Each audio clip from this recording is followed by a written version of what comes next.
sekolah yang berasrama, dididik dari mulai bangun tidur. Kom. Mudabbir kelas 5.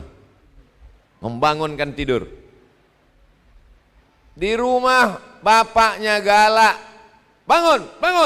Kata ibunya, janganlah bang. Yang mengandung 9 bulan 10 hari aku. Yang menyusukan aku. Kenapa kau marah-marah? Bapak ini pula ikatan suami takut istri. Gagal pendidikan di rumah. Ibunya galak. Bangun. Sholat. Kata bapaknya, yang ngasih makan aku. Yang kerja lembur pergi pagi pulang petang peras keringat banting tulang tunggang langgang lintang pukang aku.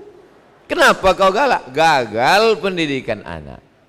Makanya yang paling berhasil mendidik adalah da'iyah, pondok pesantren, ma'had, Islamic boarding school. Ini mesti dipahami orang tua. Banyak orang tua sekarang tidak paham. Anak nakal, anak jahat, anak sakau, anak mabuk dititipkan ke pesantren. Sebulan dijenguk. Ketika anak tak baik, lalu lo bilang, memang pesantren tak betul. Anak kau hantu.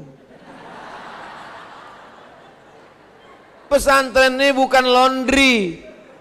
Pesantren bukan laundry, letakkan pakaian kotor, besok pagi datang pakaian bersih. Kalau ada orang tua wali murid yang ingin seperti itu, jangan letakkan di armanar. Tarik anakmu, masukkan ke mesin cuci.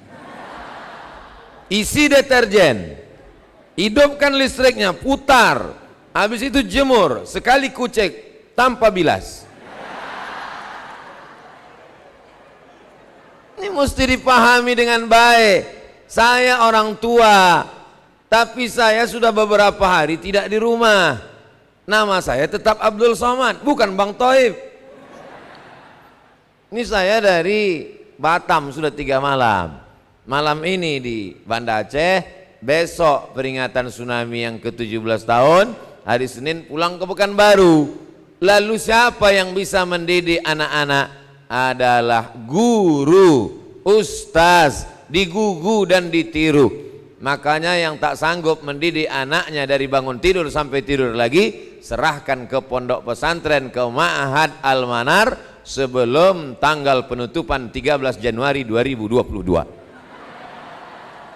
Kuota terbatas, limited edition.